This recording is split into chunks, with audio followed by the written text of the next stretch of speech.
अब वो एक्सप्रेशन ड्रामे की सूरत में एक तरह से मुकम्मल होता है क्योंकि उसमें मौसीकी भी है, उसमें किरदार निगारी भी है, उसमें एक थॉट प्रोसेस भी है, तो वो बदलेगा। जैसे मंटो साहब ने कहा कि जो ज़माने की उरियानियत है उसको मैं वैसे ही दिखाऊँगा ना, मैं उसको कुछ उसके ऊपर कपड़े पहना कर तो नहीं प्रेज़ेंट करूँगा। तो अब मैंने ये भी सुना हाल ही में, एंड आई होप कि ये गलत हो, लेकिन एक अफ़वाह उड़ती-उड़ती सुनी कि शायद पंजाब एजुकेशन बोर्ड ने ये कहा है कि मंटो साहब का काम क्योंकि फ़ोहश है तो उसको करिकुलम में से हटा देना चाहिए।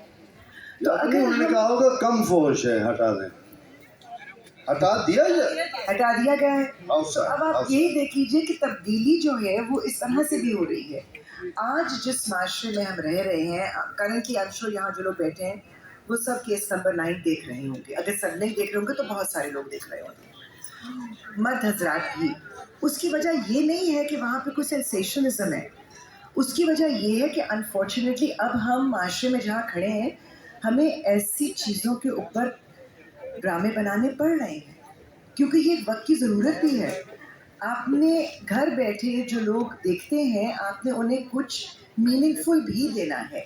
Entertainment can not just be for the sake of having a good laugh, which is also great. I mean I love a good laugh, लेकिन वहाँ भी कोई थॉट प्रोसेस होता है, कोई एक मैसेज होता है, कोई उसकी कोई रेलेवेंस होती है। तो आई थिंक वो जो ड्रामे में तब्दीली आई है वो इसी तरह से आ रही है कि अब बहुत सारी वो चीज़ें, जैसे जुनैद ने कहा कि पूरी फैमिली इकट्ठे बैठ के देखती थी, अब शायद वो मुश्किल होती है, लोग इकट्ठे बैठ कर नहीं देख पा रहे।